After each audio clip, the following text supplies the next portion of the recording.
Hello everyone, today I will be attending my first ever cubing competition. My main goals are up on the screen and enjoy this vlog. So the first round was 4x4 finals. This is my first ever official solve and it turned out to be a trash time of 1 minute and 4 seconds. My main goal in this competition for 4x4 was just to get a sub 1 minute average. And my hopes went up when in the second solve I got an amazing time of 54.79 seconds. Now in the next solve, I was actually disappointed because I still got a 54, but it could have been sub 50 if I had not messed up the end perm. After that, I got a 56 and another 54, which led me to get a really amazing 55-second average.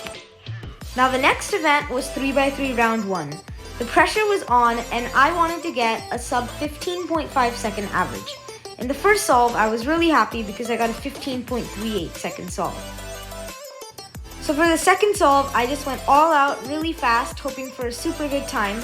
And then I got an amazing single of 12.96 seconds. After that, I got an insane counting time of 13 seconds, which I don't even get at home. And then this happened. My cube was not scrambled and I got a world record single of 0.2 seconds. But of course it did not count towards my average. Anyways, in the next solve, I got a 14.8 second single and I knew this would be easily sub 15. And after the last solve, I ended up with an insanely good mid 14 second average. Now it's lunchtime. So 2x2 is my favorite cube and I really wanted to get into finals and get a sub 4 average. And I was really happy in the first solve when I got a 3.1 and in the second solve when I got a 3.2. My hopes were skyrocketing at this point. Now this solve was really bad, but regardless, I still had a counting 3.2, so it did not take my hopes down. After that, I got a low 4 second solve. And it all came down to the last solve. If I could get a sub 4 second solve, I would get an insane average. And then this happened to me again. And then I got a world record of 0.11 seconds, beating the previous one of 0.49 seconds. Okay, just kidding, I did not. Here was the final solve. The pressure was on and I managed to get a 3.46 second single, which gave me a 3.68 second average, which put me in the top 8, meaning I made finals. Now here's the event that I barely practiced for. I did not touch my Megaminx for a whole year before doing this competition. And only 5 days before the competition, I practiced Megaminx. So I just hope to make the cutoff of sub 3 minutes, and with a ton of luck, I managed to do that because I averaged 2 minute 30s at home. I also managed to get an insane single of 1 minute and 53 seconds, which I never even get at home. Next up were clock finals. I had only learned clock 1 month before this competition, so I wasn't expecting anything insane. And first solve disappointed me as I got a 31 single when I averaged 20s. Now, the second solve was insane. I got the crosses done so fast and my look ahead was amazing. And I got an insane PB single of 15 seconds. Now the pressure was on.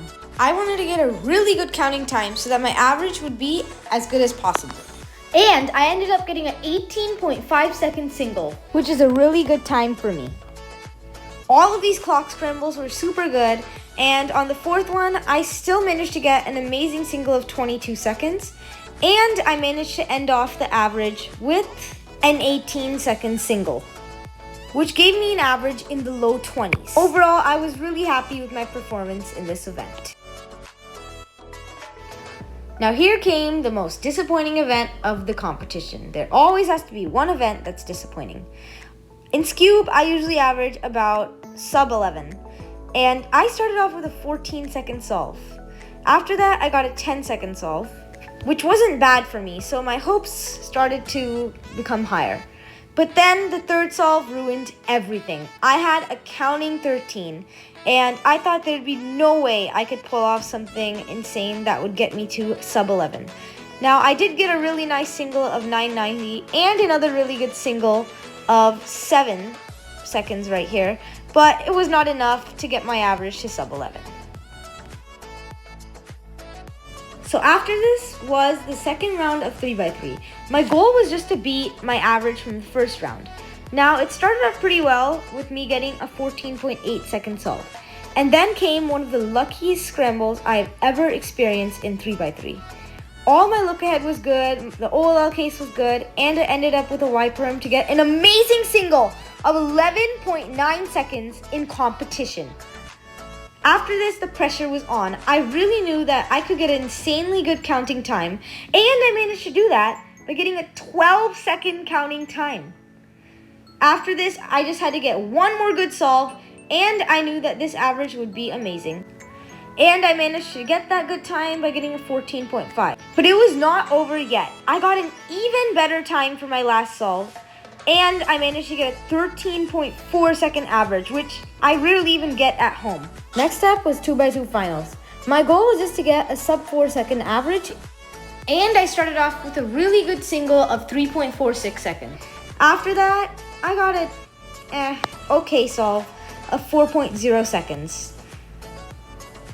And then something insane happened. I got an 8 mover in competition, and I executed it in 2.34 seconds, which is a really good time for me. Then the next two solves, I messed up a lot. I had bad look ahead, I got bad cases, bad lockups, and I ended up with a low 4 average. Overall, I learned many new things about cubing in this competition, and it was an amazing experience for me, making new friends, meeting new people, and competing. Thanks for watching. Just Good Cuber out.